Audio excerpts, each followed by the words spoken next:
Welcome, everybody. And here we are in another session of 30 Minutes with the Modern Mystic. And today's topic is the healing power of nature. Welcome, Michael.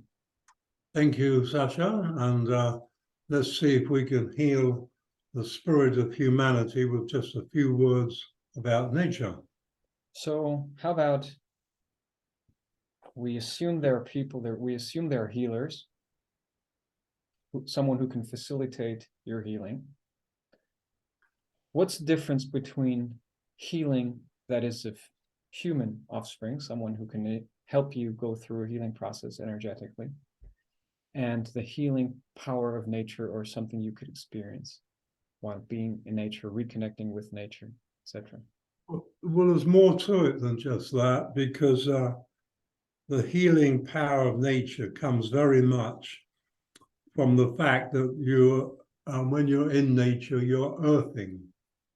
Even if you have the ridiculous soles that we have today on all our footwear, where they're thick insulating soles that actually hold you away from earthing. For a second, I was like, these ridiculous souls, what is he talking about? And then I realized you're talking about this. SOLES. But the thing, I've said this before, and I'm not sure if I've said it on this, but I'll say it again. Until the Second World War, we wore leather soles everywhere. And leather soles will allow the earth energy to come through into the body. And that exchange is absolutely vital for our health. You know, our hospitals really and truly should have an earth connection, but they're over sterilized, and there's no connection with the soil, with the earth, with the planet at all. Nurses are wonderful and cheerful people, and that helps. But there's a little story. I watched the David Attenborough documentary, and it was about a chimpanzee alpha male named David. And I'll keep this brief. David was the leader of the whole group of chimpanzees, and he was very benign and very nice. He was the females liked him. He was a good man. He was a good man. He was a good chimp. Anyway, there was one, we'll say his name was Bruno, and Bruno wanted to be the alpha male, which meant he got to mate with all the females. And Bruno got all the younger ones excited, sort of thing that happens today with political leaders and terrorism. He got the young ones excited, the younger, older males, and he got them, and they set about David and injured him so badly that when the tribe moved on, David was left on the ground. He had gaping wounds, really terrible wounds that would have killed any human being. And he laid on the ground, on the earth. And it's as though the electromagnetic energy of the earth saturated him. Mind you, he's always grounded. He's always getting that earthing energy. And he didn't die. And 3 or 4 days he laid there. His wounds were full of maggots. And as he got hungrier and hungrier, he picked the maggots out the wounds and ate them. And they ate the flesh that was going putrid and rotten. And so he kept alive. And then one day he crawled for water. And then an innate knowing in him, he started to look for food, and he began to eat and eat and eat. And he became big and heavy and strong again. He followed the troop, but he'd learned his lesson. And so he joined the troop, and Bruno let him, as long as he was an outsider. But David went among all the young ones and got them all on side and re-established his links with all the chimpanzees in the tribe. And then he challenged Bruno one-on-one, and he completely demolished Bruno. And so the story, what I'm getting at, is his connection with nature saved his life. Our isolation from nature puts ours in jeopardy, because we share a consciousness with the planet and with nature. It's all one consciousness. And this brings in, and I'm not going to talk about it today, but another day I will, it brings in mind. We don't use mind well. But nevertheless, when you go out into the garden and you're consciously there, because you can walk through a forest and you're not there. The only thing that's walking through the forest is a body. And the rest of you is in a subconscious state of thinking about what your wife's going to do, and she's going shopping today, and oh my God, she's got my credit card, etc. See, I'm now a very well behaving student. Very well.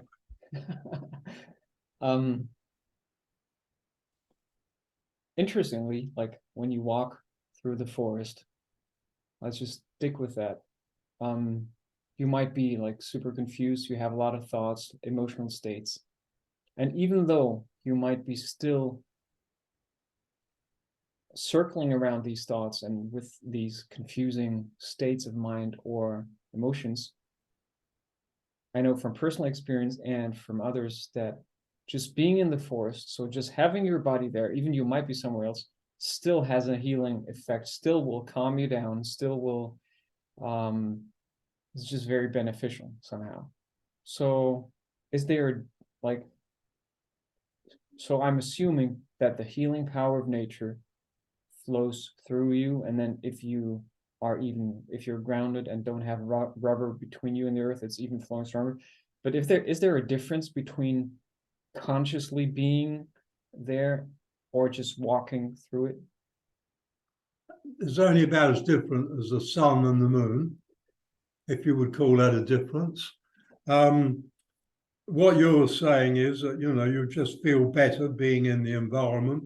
Why you feel good and calm and peaceful? Why is that? Now, when you're in the city, you get the opposite. You feel agitation. Right. So why is being in a forest better than being in a city feeling upset and agitated? Because the forest, okay, we prefer that feeling, and we don't like the feeling in the forest, but you're victim of both. Right. So that does have a soothing effect, but you go straight back from the forest back to the victimization of the city or the town or the family. Indeed, the family. That's enough for most people. Many families, it's a war zone. And so when you're consciously in the forest, now that's a whole different thing. When you're consciously in the forest, you engage it. And so what that means is that you might not have this awareness that I'm going to talk about, but if you did, and you sort of move to a sense of, I am a magnificent metaphysical, multidimensional, etc., etc., etc. And so I'm about 5 times bigger. And as I walk through this forest, I have this great field of energy all around me. And all this forest is energy. And so my energy is connecting with the energy of the forest. And if you're sort of aware of this and you're conscious of this, then that connection moves from very nebulous to quite a strong one. And you will often, as you walk through the forest, get insights into life. Sometimes it'll be insights into, I was going to say insects, but I won't. It'll sometimes be insights into nature and into what a forest actually is. But often there'll be insights into life that are very beneficial. But as you begin to engage it in that way consciously, then every forest has its own, shall we say, Davic energy. And that Davic energy is like all the trees have their own energy. And just as we express through one body, there are other beings that express through the body of a forest. And the whole body takes quite a reasonably developed deva, which is expressing through the whole forest. Now, they, unlike us, they are always conscious. There's never an unconscious or subconscious state with these devas. And so if we become conscious and we can engage that energy. And that energy then begins to reveal the forest in a way that your eyes are unable to see. Because all we see is the forest that is dense slower than the speed of light. Whereas beyond that, that is only a fraction of the forest. Beyond that, there is far, far more. And so you can begin to engage it when you do that. And the healing power of that is phenomenal, because we normally look at healing as a physical thing, healing our body. But whereas if you heal from the inside, from the spiritual, through the consciousness, then you don't get the reflection of sickness through the physical body. So healing from the inner being out is far more efficient than healing from the outer being, and because it doesn't go in, it just stays there. Perfect timing. So going back to question number one, would you say that there is a difference between the energetic facilitation that a true healer can help you with, and a true conscious access to the healing power of nature as experienced in a forest or some? I think a true healer is more conscious than most people, and there are true healers. Yeah. I mean, some of them are very gifted. Some of them, it's a game, but the true healer is definitely more conscious than other people. And I would not look at a difference between them and nature. Many of them have a love of nature, and many of them are expressing, as they do their healing, they're expressing far more than just themselves. Some of them say, I'm just a conduit. That's a very humble thing to say. Some of them are correct, and they are a conduit. Some of them think they're a conduit, and that's not, I'm not making judgments there. But the real healer is very connected and very grounded with nature. I guess ultimately it's both the same, right? Would that be fair to say? Yeah, But one big difference I can see is that a healer would, because a healer is a conscious human being, the decision of a healer would be based on you as a patient approaching them as asking for healing, and then they would consciously decide to operate as a vessel for you. Whereas nature might not have any of these conscious intentions for you, but you're the one who goes into nature and says, I'm merely connecting with nature and allowing the flow. That in itself, that connection is a healing. But the healer has the advantage, they're human, and they know very much what it is to be human and to suffer. And then you've got to look at also like Bach flower remedies, and the many, many gem essences, and the many other flower remedies now, and the oils from nature remedies. All of those are bringing nature in, the essence of the physical, but also the essence of the spiritual, and are bringing it into a form that a human can take. Now, again, if the human who is sick is taking this in consciously, conscious of what it is doing, then that is more powerful than if they just say, well, here you are, this is a Bach flower remedy, and you take these, and they just take them, and subconsciously, the effect is going to be minimalized. Whereas if they did that with far higher consciousness, the effect would be maximized. Like I work out, I've got a home gym. It's a single machine. Now I learned that I can work on that and watch the screen that the walkers use, or I can consciously be with it and bring my consciousness with the movement of the muscles and the stiffness that might move into the neck and around the shoulders.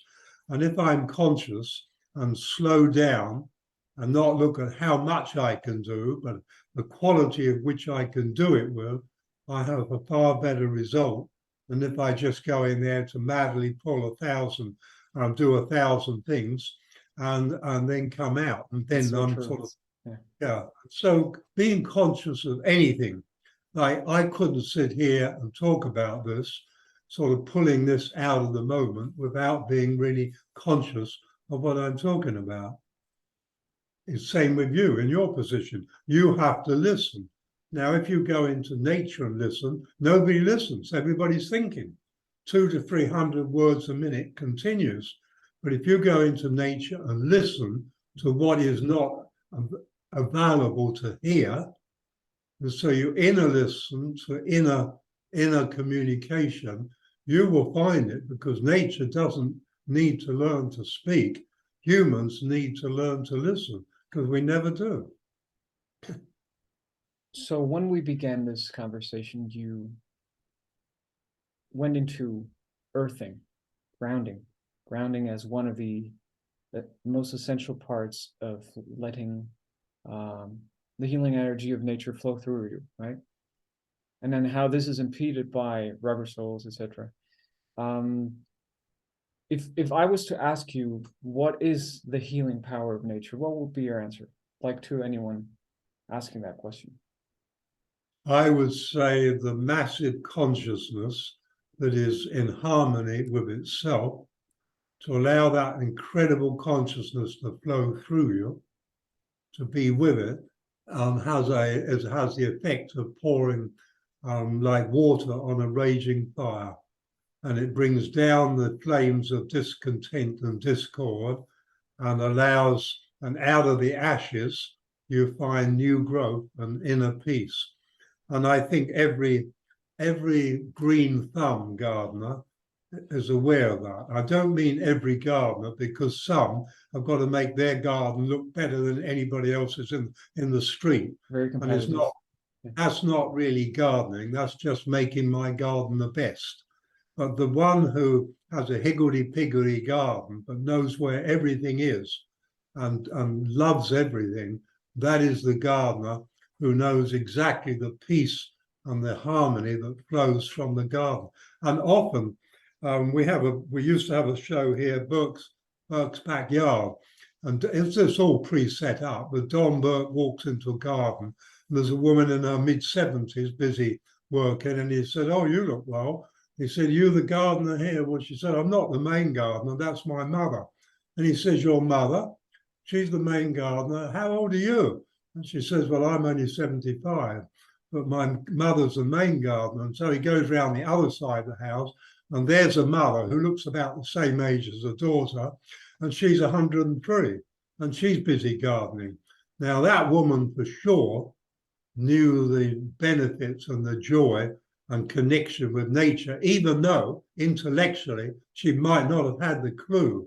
Innately and intuitively, she knew that nature was an incredible energy that helped her to stay alive and keep fit and healthy. She was busy gardening.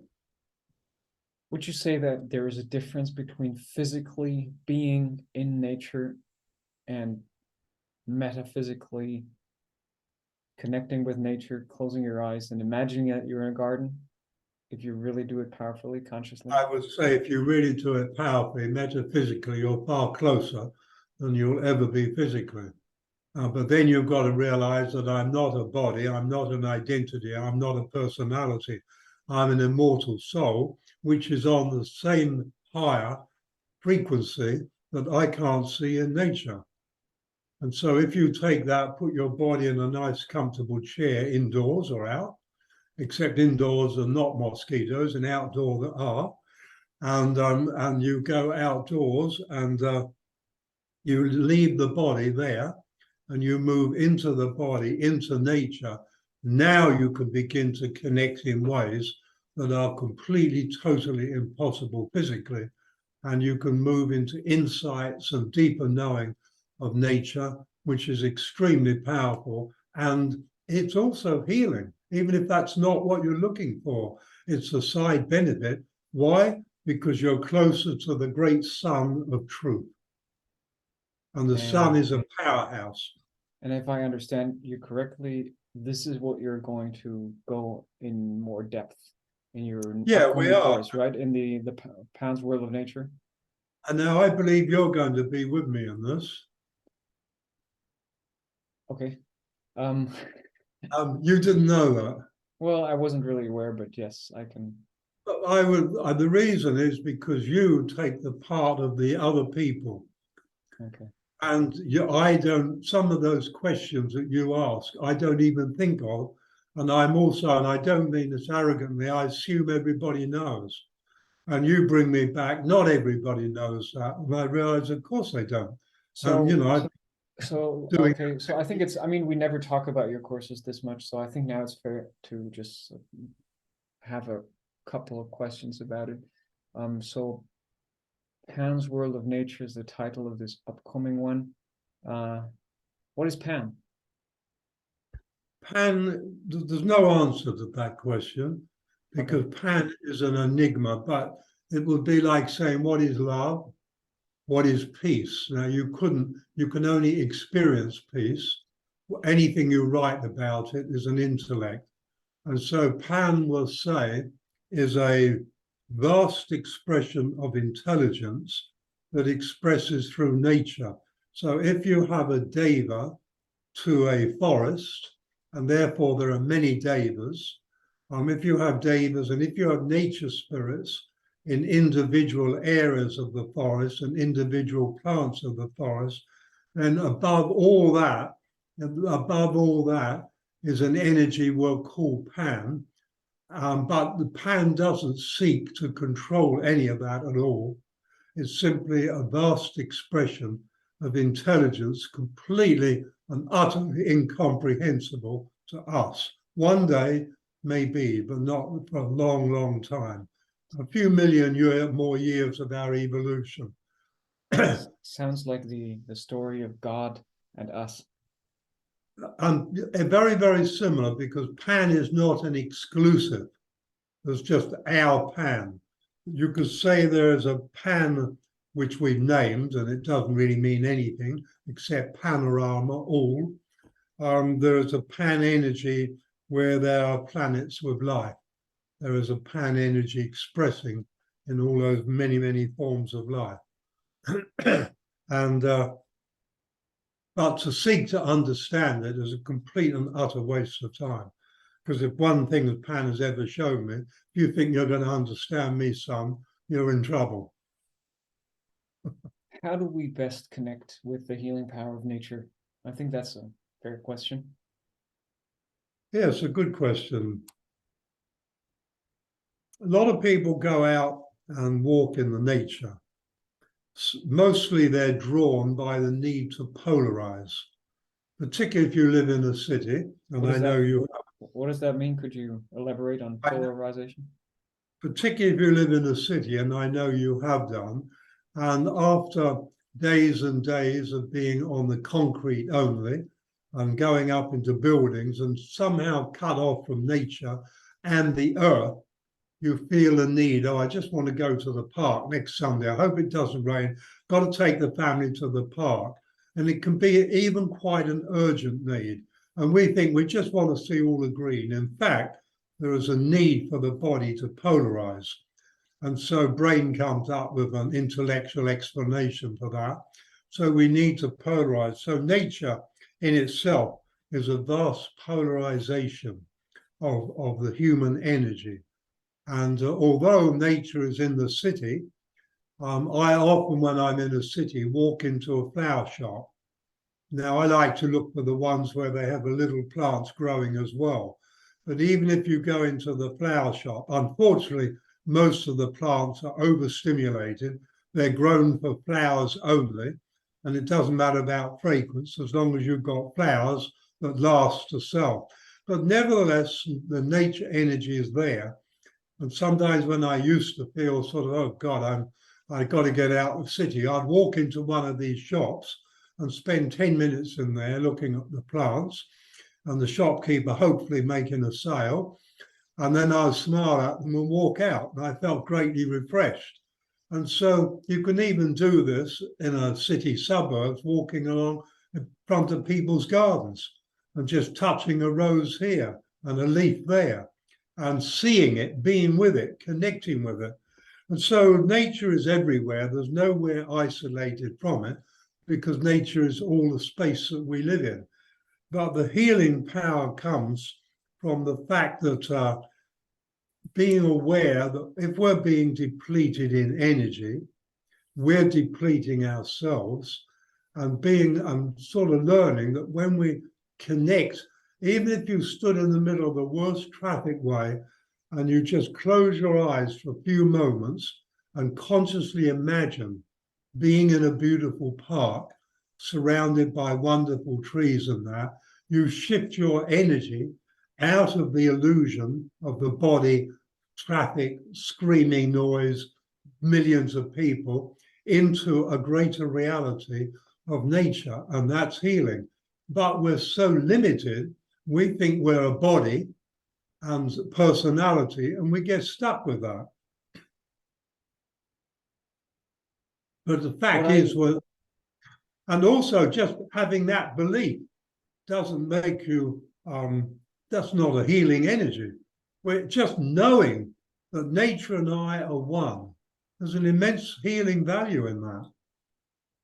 What I find so fascinating about this whole thing is that yes, I can feel the healing properties of nature when I go into a park, when I go into the garden, I go into a forest, when I go swim in the ocean, physically. So I might until be you eat the jellyfish, until you swim in jellyfish. Right. I might be in, or see some tourists. I might be in whatever state of mind or emotionally, but so physically I can bring myself in a place where I feel a positive effect of nature upon me. Likewise, I could sit, I don't know, in the Empire State Building and just close my eyes and connect with whatever rainforest, whatever I feel like connecting with, and I feel that same connection. So it's like there are these two approaches to nature, and when you do it physically, it could lead you towards that metaphysical connection, but not necessarily. And when you do it metaphysically, it could almost get you the same, if you're really in a good place, and if you do it consciously, it could get you to the same result as when you do it physically. I find that very fascinating. I'm just thinking out loud here. You've got to remember something that nobody seems to see. The metaphysical precedes the physical. The metaphysical is the real, the spiritual world. That precedes the physical. So when you do this and you imagine yourself in a beautiful surroundings of nature and you feel good, that is the metaphysical. And that's much more powerful than if you were standing there physically thinking about the Empire State Building. And I guess like the most beautiful aspect of this is like there is so much empowerment in it. Like it's amazing. Like they or whoever it is, whatever the surroundings might be, or whatever like oppressing forces you might experience, or whatever situation you might find yourself in. I'm reminded of that prisoner story that you shared some time ago, that man in wherever it was, I don't remember, that who wrote the book. It's like you cannot, who you are cannot be imprisoned. And so That's right. So wherever you are, whatever it is, and so that whole thing, like I need to get into the park, I need to get into the ocean, even that is just a limitation, because it's, well, that's the body's need to polarize, and that's very real. And also doing that with visual conscious imagination won't polarize you the way that your body needs it. okay. But if it's about the sense of tranquility and harmony, then you don't need to move the body to do that. You can do that metaphysically, but the body does have a need to polarize, a need to connect with the earth, because it came from the earth. We're the components of earth and cosmic dust, and there is a need to sort of polarize that. But the simple fact is a human being is like, let's just say 10,000 watt light that shines out everywhere, and we run on about 10 watt. Right. And I don't think that's an exaggeration. And so we have enormous power, but if we don't know the principles of who we are and life, then that power can't be used. And it's not until you realize that you're a metaphysical being and the metaphysical precedes the physical, and it's only then you could begin to move into that power base that as a personality body, you can't touch it. So this is what we're going to be talking about in the Pan's world of nature. Not just, yep, go on. It's not just about, it's deeper. It goes into the fact separate themselves from everything else. That's not our best power base. When we connect with the all, then we have all the power to express through us. And that's pretty awesome. Awesome, as they say in Florida. Awesome. If you allow me one more remark, maybe, I mean, so many of these things that we talk about there, in the end, it comes down to a paradox, right? So this thing like everything is metaphysical and the metaphysical precedes the physical.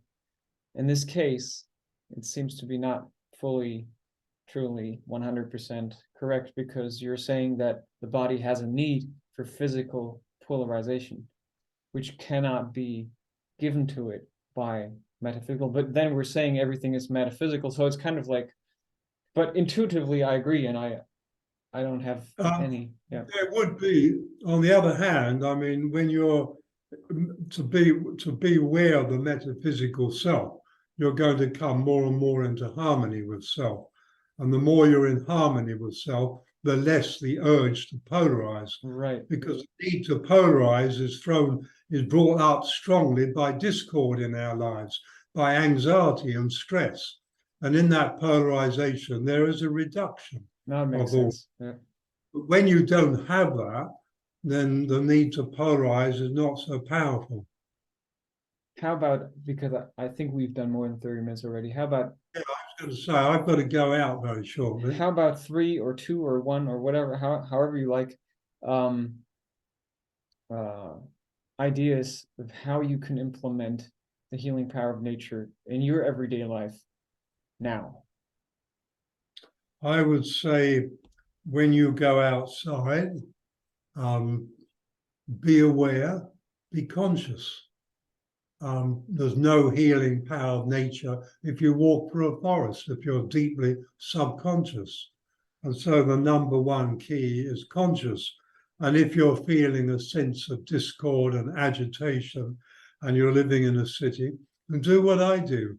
Walk into a flower shop, a plant shop, where they're selling these, and just stand in there for about 10 minutes, and you will feel the energy of the flowers and the plants. If you're conscious, no good standing there thinking about your problems, but if you can leave the discord outside and just for a few minutes stand there, you will feel the healing power of flowers and plants that also need healing, but they are going to be far more in harmony than you are. And every time you get the opportunity, most cities are full of little parks and little nooks and crannies and corners where there are a few trees and some grass. Use those. Don't make them, so many people, the park is a shortcut from one part of the city to another. Whereas they could walk along that path and be aware and let their sense of self spread out into the nature around them. And then when they reach the other side, they'd say, wow, I feel good. I feel really good. I feel refreshed. But they just walk through as if they're in a railway tunnel. They're completely isolated. So once again, it brings you back to being conscious and taking the opportunities that are presented. And when you're conscious, you will find the opportunities that are presented are far more than when you're subconscious and you never notice the opportunities. Thank you, Michael. Okay, Sascha. Thank you, everybody who's listened so far. I hope you've enjoyed this conversation. And as always, hit the like button. You can comment below, share the video. subscribe to his channel. You can get books. You can And watch if you really want to videos. in what we've been talking about, if you really want to bathe in it and really get into it on next weekend, That's right. Saturday morning and Sunday morning, Australian time. in Brisbane time, Yeah, that's Australian time. and we're going to do like 4 modules in the 2 mornings. There'll be inner exercises, and there'll be a real opportunity to know what it is to connect with nature. That doesn't mean you get connected. I can't do that for you, but it will certainly tell you how you can do it for yourself. Arigato. Yeah, Thank and you. more of that. And choose love. And have a great day. See you next time. That's always a good idea. Choosing love connects you.